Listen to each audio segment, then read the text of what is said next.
Welcome to Relaxing, folks. Today we're going to talk about hydronic heat, but primarily expansion tanks.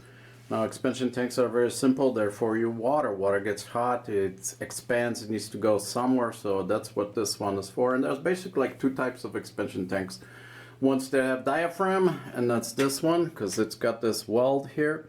Now, I'm going to be moving very slowly because I noticed that if I move really quickly, the camera loses focus, so I'm gonna try to do my best here as I can. But anyways, you can tell them because they're welded, one, and two, they have this bulge in them, and that's where the diaphragm is. Now these work on the preload, okay, of air, and you gotta read your tag. This one is upside down. I'm gonna flip this camera really quick, or as quick as I can, just so we can read the tag. And what we have here, oh, look at that, I can't even, okay, pre-charge is 12 psi and max working pressure is 100 psi. Okay, so that's what we have here. Model number ET14. Anyways, you get this type of, or the ones that you can actually drain. Now this ones have just a simple valve. Okay, a simple tire valve right here, and that's where you check your pressure. Okay, so just unscrew that. It's just like a tire valve. Just unscrew that. It's got no light there, that's why it's like that. But I'm gonna just go ahead and put this on a stand and do it from the stand, because all you really need is a tire gauge to check your pressure. So you have to have a pre-charge of 12 is what it says, and 100 max working pressure.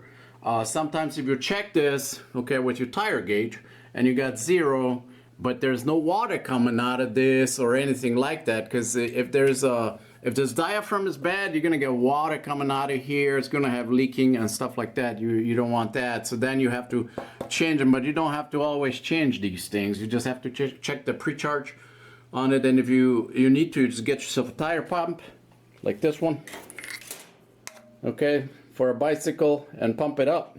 You may need to drain it. Now if your installer is like forward looking, then he will give you somewhere between this valve and the tank a way to drain it. Mine didn't. So when I drain this, I have to drain it. I have to secure all the water going in, of course, and all the water going to the radiators, and then I just relieve the water from the pressure relief valve here. So that's one way to do it, and then you just push the air in. But for a few pumps you can do it like this. It will stabilize itself. You don't have to worry too much about it. Anyway, the way you know your tank is bad, one, it'd be full. This one is empty at the top, but it's got water on the bottom. Okay, it'd be full. Your pipes will be making like banging noise, boom, when the heat is running, and of course you may get a discharge from your pressure relief valve.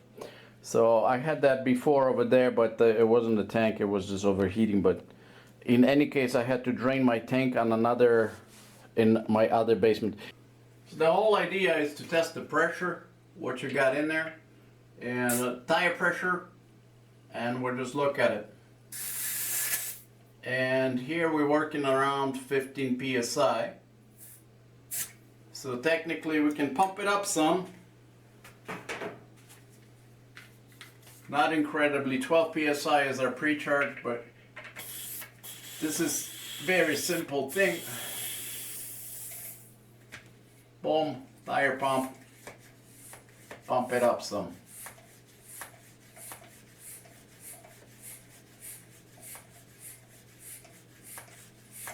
Okay, not incredibly much, but that's good enough for me.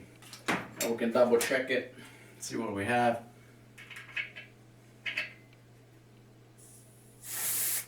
Oh. Now we're still about 15. So we could pump it some more. Now let's do that.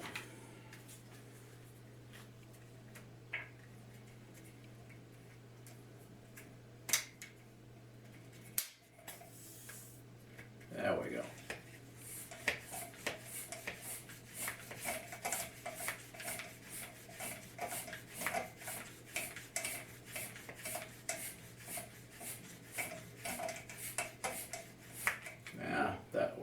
So they're good. So we know, I know I got air in it. In case, use this professional tool, leak detector. And we don't have no leaks, so we're good. This part is good on it. So that's how you check that in case you have problems. Very easy fix. Otherwise, if you do have leaking around this, you know, water is coming, then the diaphragm is bad, and you gotta replace the tank. But if you don't got no water coming out or anything like that, you just got air, then you're okay. Okay, so that's it. That's this kind of tank, and I'll show you the other one.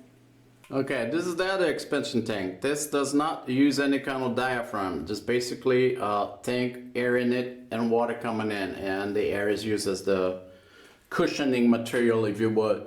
So in this case,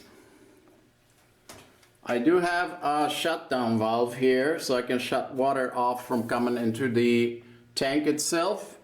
So that's easy thing, and of course empty, so it's good.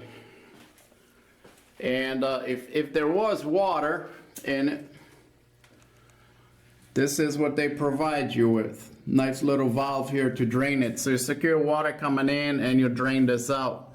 Now sometimes these things do not want to drain. If they're full of water, it's like a vacuum in there.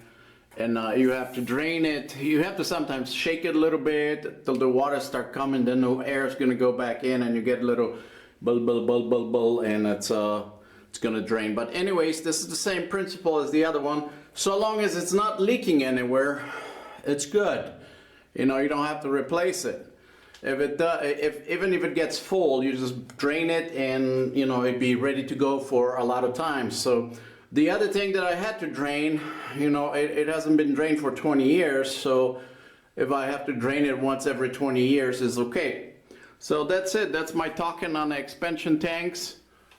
Basically, if you don't have leaks, you don't have major problems with them, then they should be okay. All you have to do is just kind of, you know, keep an eye on it. You have to check it if they have water, and if they have a lot of water in them, then you have to drain them, and that's about it.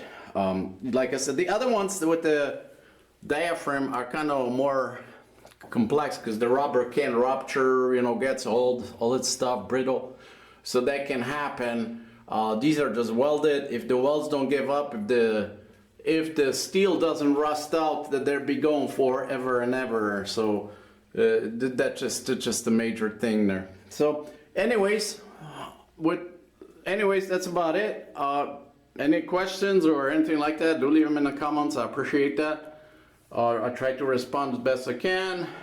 Sometimes, you know, you don't like me talking, that's fine. Turn the sound down. Okay, that's about it. All right, thank you very much for watching, and we'll see you on the next one. Oh, by the way, everything still works. See, just the way it was. Everything works. Everything is there, and we're ready to go.